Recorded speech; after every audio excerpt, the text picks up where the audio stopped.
I was the toughest kid in junior high. They call it middle school now if you do it. It was between 7th and 9th grade. But it's rather funny, the story that started out that way. And a couple things I want to tell you before I start. One is, be prepared for things that might happen, and be prepared for the unexpected things that might happen. Well, I'm from Minneapolis. I was raised in Minneapolis, Minnesota, sort of a lower part of the town. And I was over at Sibley Field, it's a local field, and I was playing basketball with my friends. And there was hills all around it. And from down one of the hills comes this group of kids. And I could tell you, look, they were about a year or two older than me. And they came down, and we were playing basketball, and they stood at the edge, and they said, "We want to play basketball." This one tough kid in front with the crowd behind him. I says, "You can wait. We'll be done in our game here." And he says, "I'm not waiting. We're going to get in right now." Well, I could be tough because I saw in the pavilion there was one of the directors standing looking out the window. I said, "No." So he started pushing. The director came out, and he chased him away. He says, "Get out of here. Head out of the park." So this fella and his whole gang, he looks around and he says, "I'll get you someday."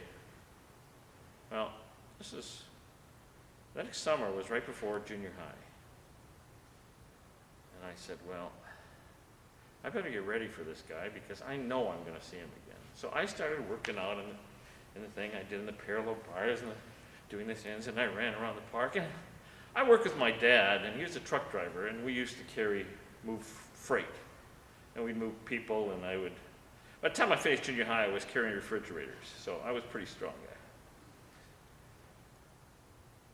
So during that summer, I would go to the Niles Theater, which is a few miles away, and we'd watch some movies. And all of a sudden, this kid started showing up with his gang.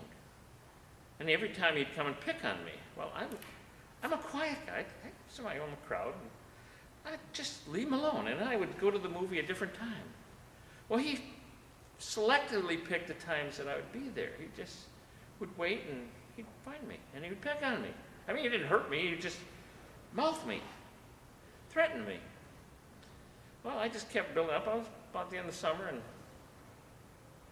finally, with this crowd behind him, he came and he said something about my family. And you know how us fellas handle stuff about our families. So I grabbed her by the lapel and says, "Let's go outside." And I pulled him outside, and his gang was behind me. And I was waiting for his gang to jump on me. And we got out in the parking lot. And he, and I had pushed him behind me, and I was walking out there, he's following me. I turned around, and he swung at me. Well, I went inside him, I grabbed him. I was so angry, I lifted him up over my head, and I threw him down. And I proceeded to jump on him, and hit him, and hit him, and hit him.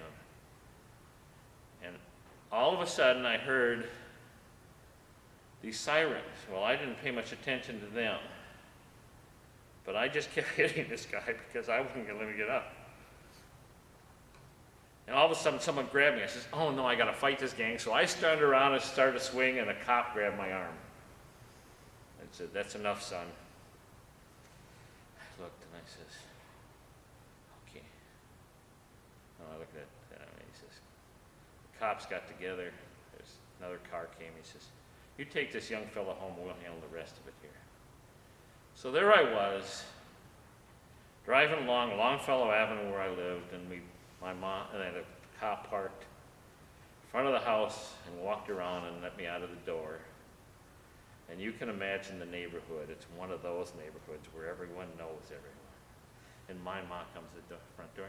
"My son is a good boy." The officer says, "Quiet down. Everything's fine. Everything's fine." He says, "Your son beat up this guy pretty bad. But this guy has been a plague around here, and he really deserved it. So if nothing is said, we consider this over." Well, good. Everything's over. Man, I got this guy on my back, and I'm all happy. Well, I got to junior high. 3 weeks later, and little stories get around. All of a sudden, this guy came up to me and said, I'm being picked on by this bigger guy. I looked at him and I said, you are, huh? Yeah, and we know how tough you are. You took on this gang leader and beat him. I says, but I don't want to do that. Well, you gotta help me. He's really picking on me. So I said, well, if I'm going to do this, I've got to take the responsibility for it. So I went and I grabbed this guy and I said, leave him alone. He's bigger than me. But I was going fast. I was big for my age. And I proceeded to take this fella out that evening, and I wasn't mad at him, so I couldn't fight like I did before, but I beat him. So for the rest of my middle school, and there were 400 kids there, I had to be the savior of all the young kids that got picked on. And it was a responsibility. And after a while, you get tired of being the responsible one for all the bullies in school. So you get these unusual processes. Well, when I got this high school, it was like there were 3,000 kids, not 500 kids, 400 kids. And I just, as quickly as I could, disappeared into the crowd. And I got being a superhero has got its obligations. Thank you.